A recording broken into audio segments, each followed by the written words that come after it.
Hello everyone welcome to City Shine Classes. City Shine Classes ਵਿੱਚ ਤੁਹਾਡਾ ਸਵਾਗਤ ਹੈ ਜੀ।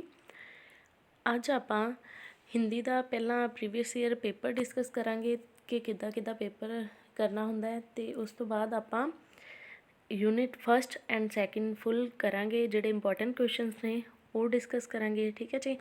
ਤਾਂ ਇਸ ਵੀਡੀਓ ਦੀ PDF ਹੈ ਜੋ ਤੁਹਾਨੂੰ WhatsApp ਐਂਡ ਟੈਲੀਗ੍ਰਾਮ ਗਰੁੱਪ ਵਿੱਚ ਮਿਲ ਜਾਏਗੀ।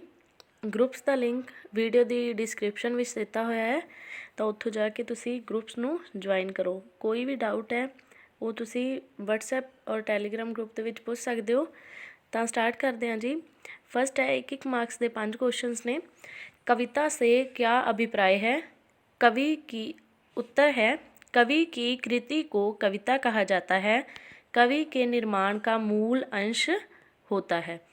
जो कवि है ना उस दे निर्माण का मूल अंश की है? कविता, ठीक है जी।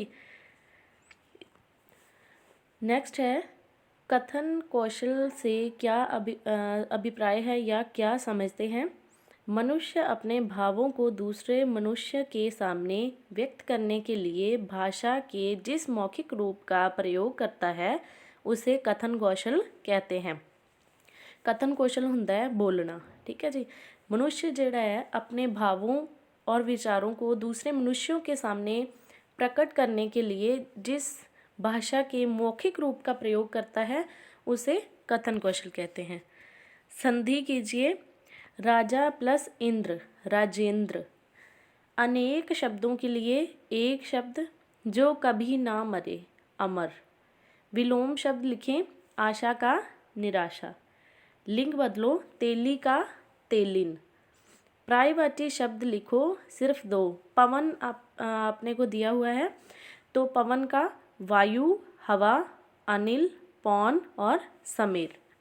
उन्होंने सिर्फ 2 कहा है, इनमें से आप कोई भी 2 कर सकते हैं। आपकी बुक में सारे पर्यायवाची शब्द, विलोम शब्द, अनेक शब्दों के लिए एक शब्द दिए हुए हैं, उनको एक बार ज़रूर देखें। नेक्स्ट है भाग ख। कोई 5 प्रश्न कीजिए। जो 5 हैं वो 2-2 मार्क्स के हैं। श्रवण कौशल का क्या महत्व है? हमारे अपने दैनिक जीवन में श्रवण कौशल का बहुत महत्व है। अच्छी प्रकार से सुने बिना जीवन का कोई भी काम नहीं हो सकता। अनपढ़ व्यक्ति भी श्रवण कौशल से काफ़ी ज्ञान प्राप्त कर लेते हैं। प्राथमिक स्तर पर विद्यालय छोड़ने वाले बच्चों को यदि श्रवण कौशल का शिक्षण प्राप्त हो चुका हो तो वे भाषणों, वाद विवाद आदि में जाकर अपने श्रवण कौशल से नया ज्ञान प्राप्त कर सकते हैं।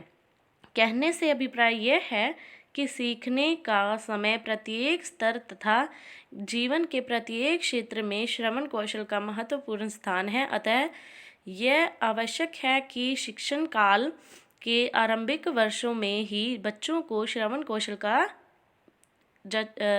रचित ज्ञान प्रदान किया जाए।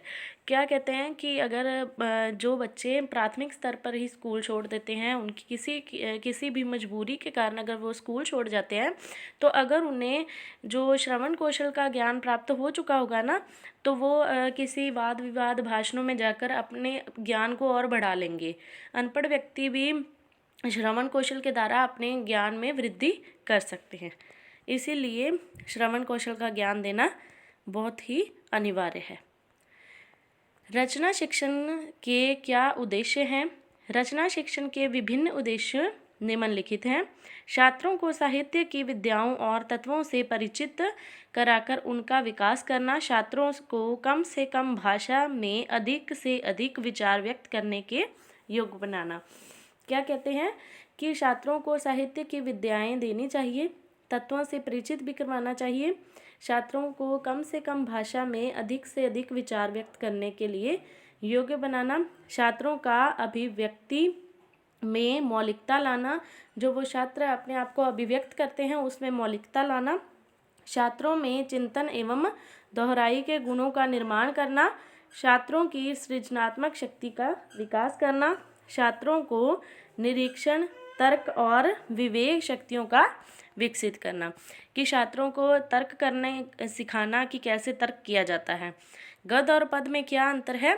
गद्य और पद पहले हैं पद छंदोबद्ध तथा नियमित गति में होने के कारण ताल पर चलता है और इसलिए वह रागमय होने के कारण वह हृदय को स्पंदित करता है, कि हमारे हृदय को जो है वो कील लेता है।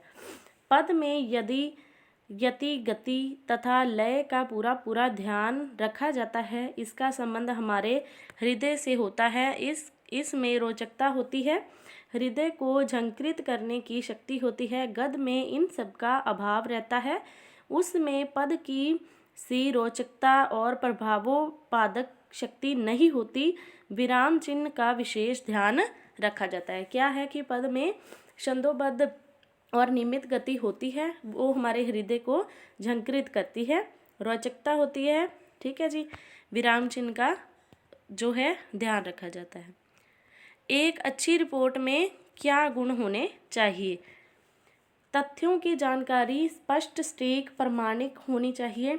संस्था के नाम का उल्लेख हो। दिए गए भाषणों के प्रमुख अंश होने चाहिए।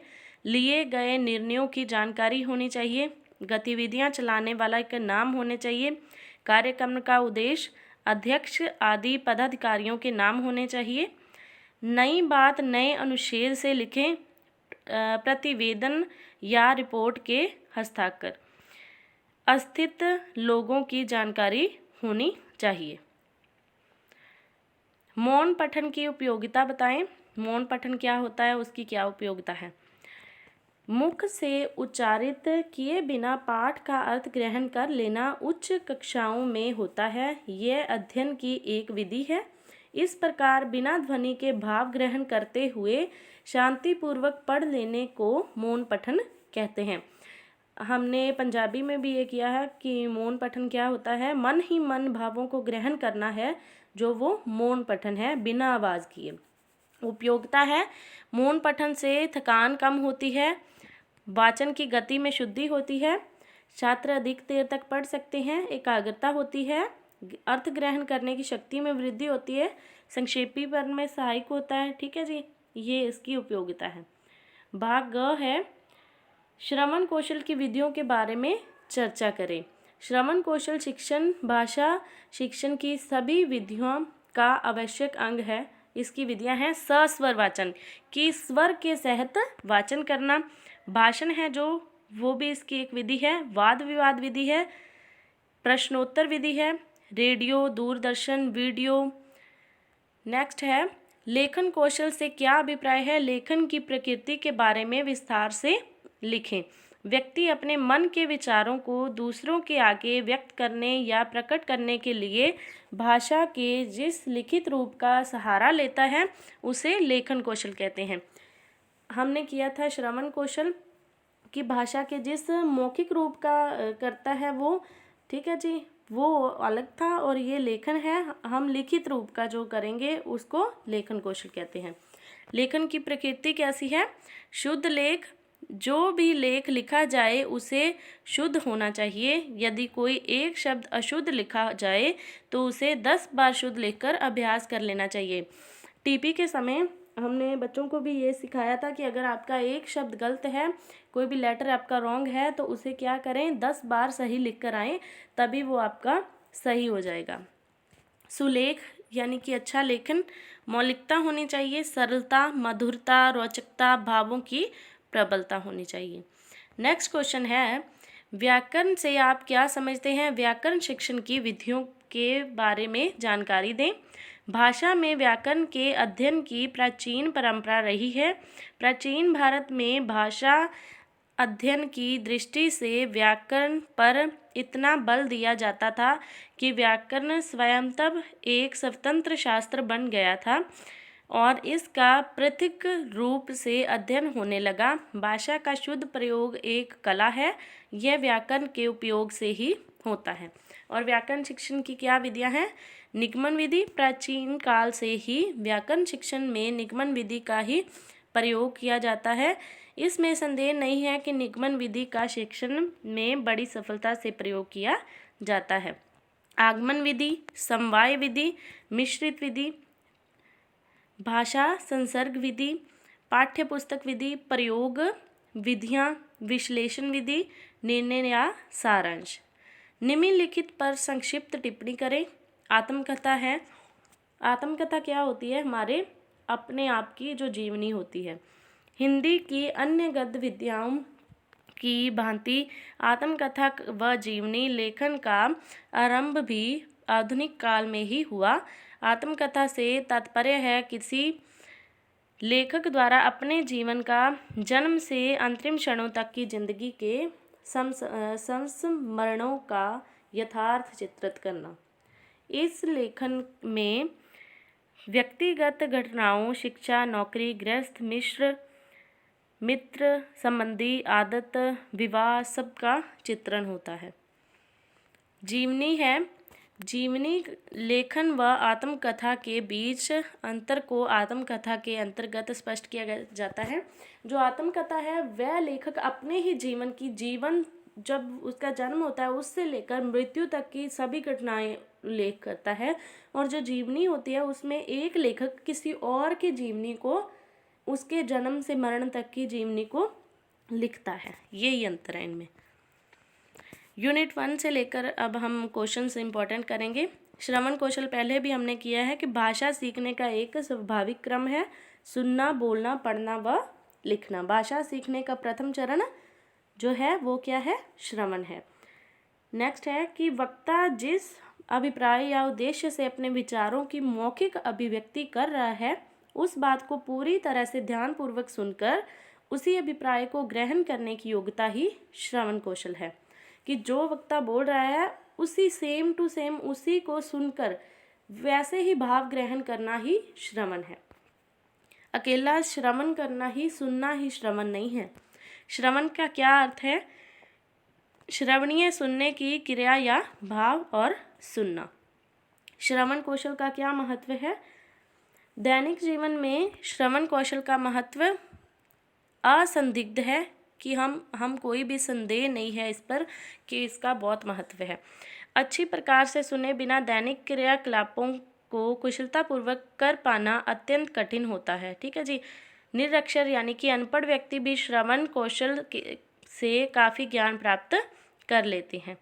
ये हमने पहले भी किया है कि क्या उद्देश्य है बच्चे को ग्रहण करना। श्रवण कौशल की विधियां भी हमने कर ली हैं कि सस्वर वाचन, ऋतलेख, भाषण, वाद विवाद विधि होगी। ठीक है जी। प्रश्नोत्तर विधि है, रेडियो है। उसके बाद है कथन कौशल। कथन कौशल है मनुष्य अपने भाव तथा विचार व्यक्त करने के लिए सामान्यतः भाषा के 2 रूपों का प्रयोग करता है, एक उच्चारित भाषा और दूसरी लिखित भाषा। और जैसे लिखित भाषा बोलचाल में होती है, ठीक है जी, और बोलचाल में प्रयुक्त होने वाली भाषा में मौखिक अवयवों का प्रयोग होता है। नेक्स्ट है कथन कौशल का क्या महत्व है? मानव जीवन की जितनी भी बुनियादी आवश्यकताएं हैं उनमें भावों व विचारों की अभिव्यक्ति भी है।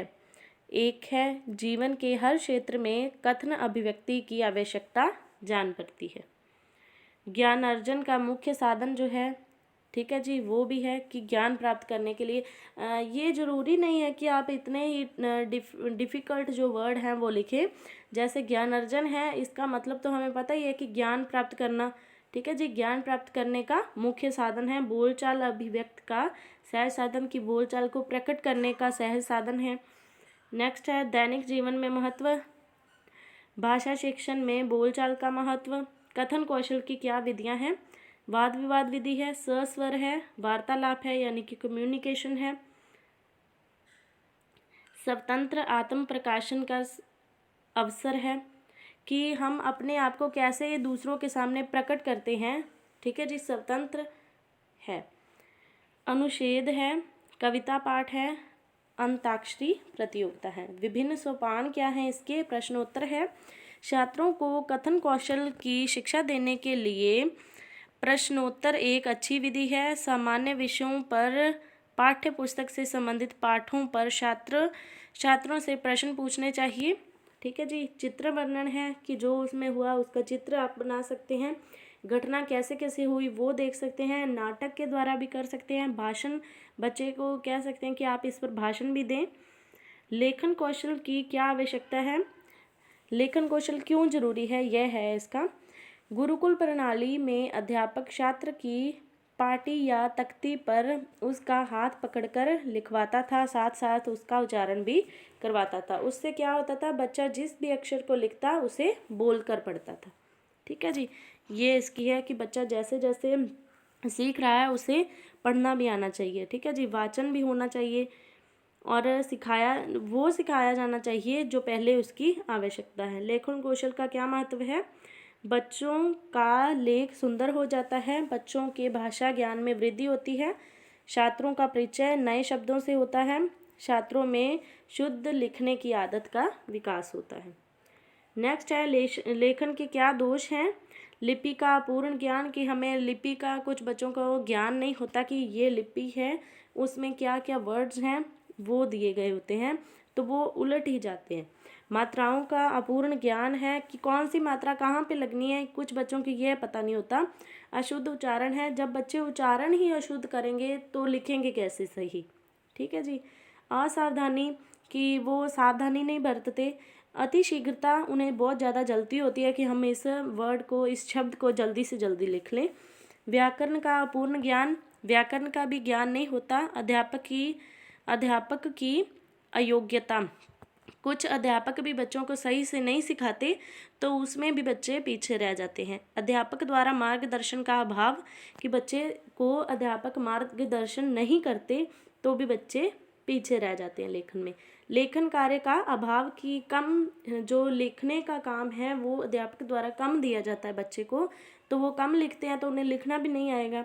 संशोधन का अभाव, कि सही वर्ड है, एक वर्ड जो गलत हो गया बच्चे से, शब्द गलत हो गया तो उस शब्द को अध्यापक सही करके नहीं लिखवाता, तभी क्या होता है, संशोधन का अभाव होता है कि संशोधन नहीं करते, सही नहीं करके लिखाते। उसके बाद है कि लेखन दोष के निवारण कैसे हो सकते हैं।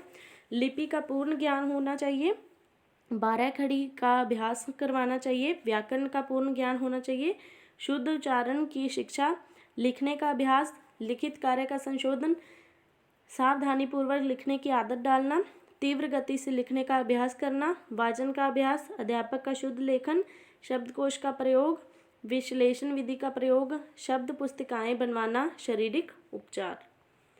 नेक्स्ट है पठन कौशल। पठन की प्रकृति, जब हमको कोई लिखित बात स्वयं पढ़नी होती है अथवा किसी को वह बात पढ़कर सुनानी होती है तो हम उस बात को प्रभावपूर्ण शब्द शुद्ध उच्चारण के साथ मधुर वाणी में पढ़ने का प्रयास करते हैं, क्योंकि इस रीति से पढ़ना सुनने वाले को तथा स्वयं को भी बड़ा भला लगता है। कि जब हम किसी को लिखी हुई बात पढ़कर सुनाते हैं तो हम उसे शुद्ध भी उच्चारते हैं। ठीक है जी, तो हम उसे मधुर वाणी के साथ भी उच्चारते हैं कि हम धीरे से बोलें कि उसको, उसके मन को भी अच्छा लगे। ठीक है जी। नेक्स्ट है पठन के क्या महत्व है। सस्वर पठन है, लिखित पाठ को समझते हुए स्वर सहित वाचन सस्वर पठन कहलाता है। महत्व क्या है, सस्वर पठन वाचन की शिक्षा जीवन में बहुत महत्वपूर्ण और आवश्यक है। जीवन के प्रत्येक क्षेत्र में हमें वाचन की आवश्यकता पड़ती है, सस्वर पठन ही करना चाहिए। मौन पठन है, मुख से उच्चारित किए बिना पाठ का अर्थ ग्रहण कर लेना उच्च कक्षाओं में होता है, ये हमने पहले भी कर लिया है। इससे क्या होता है, वाचन की गति में वृद्धि होती है, थकान कम होती है, बच्चे जल्दी सीख जाते हैं। ठीक है जी, संक्षेप करना सीख जाते हैं, अर्थ ग्रहण करते हैं, ये सब है। उसके बाद है पठन कौशल की क्या विधियाँ, अक्षर बोध विधि, गुण हैं, दोष हैं, स्वरोच्चारण विधि अथवा ध्वनि साम्य विधि, गुण और दोष, देखो और कहो विधि। बच्चे ने जो देखा, जैसे कि अध्यापक ने एक बच्चे को कोई पिक्चर दिखाई, कोई तस्वीर दिखाई, तो बच्चे ने उस तस्वीर को देखा और फिर अध्यापक ने कहा कि बोलो ये क्या है, तो बच्चे ने उसका उत्तर दिया कि ये क्या है। ठीक है जी, ये है देखो और कहो विधि, गुण और दोष। उसके बाद है व्याकरण शिक्षण क्या है। भारत में भाषा में व्याकरण के अध्ययन की प्राचीन परंपरा रही है, ये हमने पहले कर लिया है कि क्या है, इसकी हमने विधियां भी कर ली हैं, आगमन विधि, निगमन विधि, समवाय विधि, वाद विवाद विधि, सभी विधियां हमने कर ली हैं। नेक्स्ट है कि पद क्या हैं, विकारी पद क्या हैं और अविकारी क्या है। विकारी में क्या होता है, संज्ञा, सर्वनाम, विशेषण और क्रिया। अविकारी में क्रिया विशेषण, संबंध बोधक, समुच्चय बोधक या योजक होते हैं। उच्चारण क्या है, उच्चारण की शिक्षा बोल चाल और वाचन की शिक्षा का महत्वपूर्ण अंग है। शुद्ध उच्चारण के बिना शुद्ध वाचन एवं लेखन असंभव है। जैसे कि हम किसी शब्द को शुद्ध बोलना ही नहीं जानते तो हम उस शब्द को अगर अशुद्ध उच्चारण करेंगे, उसे अशुद्ध बोलेंगे तो हम लिखेंगे भी अशुद्ध। अगर हम शुद्ध वचन उच्चारण करेंगे, ठीक है जी, शुद्ध बोलेंगे तो क्या होगा, शुद्ध लिखेंगे भी। उसके बाद क्या है, उच्चारण की आवश्यकता हमें क्यों है। अशुद्ध उच्चारण भाषा का एक आघात है। अशुद्ध उच्चारण भाषा के स्वरूप को बिगाड़ता है, भाषा का रूप विकृत हो जाता है, ठीक है जी। तो इसलिए हमें शुद्ध उच्चारण करना चाहिए। उच्चारण दोष के कारण क्या है कि क्यों उच्चारण दोष होता है। वर्णों के शुद्ध उच्चारण का ज्ञान नहीं होता, अज्ञान होता है बच्चों को। क्षेत्रीय बोलियों अथवा प्रांतीयता का अभाव होता है कि जो एक क्षेत्र में और बोली बोली जाती है दूसरे में और, तो उसके कारण भी ये हो जाता है। अन्य भाषाओं का अभाव हो जाता है। जैसे पंजाबी को भी कुछ बच्चे हिंदी लिखते समय वो पंजाबी के जो कुछ शब्द हैं वो इसमें डाल देते हैं। अन्य भाषाओं का प्रभाव होता है। भूगोलिक कारण है, शारीरिक कारण है, अध्यापक की अयोग्यता है, पर्यावरण का अभाव, अति शीघ्रता तथा असावधानी, प्रयत्न लाघव, दोषपूर्ण जो आदतें हैं, अक्षरों एवं मात्राओं का अस्पष्ट ज्ञान, नागरी ध्वनियों का अनिश्चित उच्चारण, मनोवैज्ञानिक कारण, ठीक है जी। उच्चारण दोष के सुधार अथवा निवारण के क्या उपाय हैं। उच्चारण संबंधी दोषों के निवारण की ओर प्रारंभ से ही ध्यान देना चाहिए। बाल्यावस्था से ही इस पहलू पर ध्यान देने से बालकों में कभी भी उच्चारण दोष नहीं आ सकते। कि जैसे हम शुरू से बच्चे को, अगर बच्चा कुछ गलत उच्चार रहा है तो हम उसे शुद्ध उच्चारण के लिए प्रेरित करेंगे तो बच्चा शुरू से ही वो सीख जाएगा, ठीक है जी। उच्चारण अंगों की चिकित्सा होनी चाहिए। शुद्ध उच्चारण वाले लोगों की संगम होनी चाहिए। नागरी ध्वनियों तत्वों का ज्ञान होना चाहिए। ध्वनि यंत्रों का ज्ञान कराना। हिंदी ध्वनियों का वर्गीकरण सिखाना। हिंदी की कुछ विशेष ध्वनियों का अभ्यास करवाना। बल, विराम तथा सस्वर पाठ का अभ्यास, आवृत्ति और पुनरावृत्ति के नियम का पालन। पुस्तकीय पाठ का शुद्ध वाचन।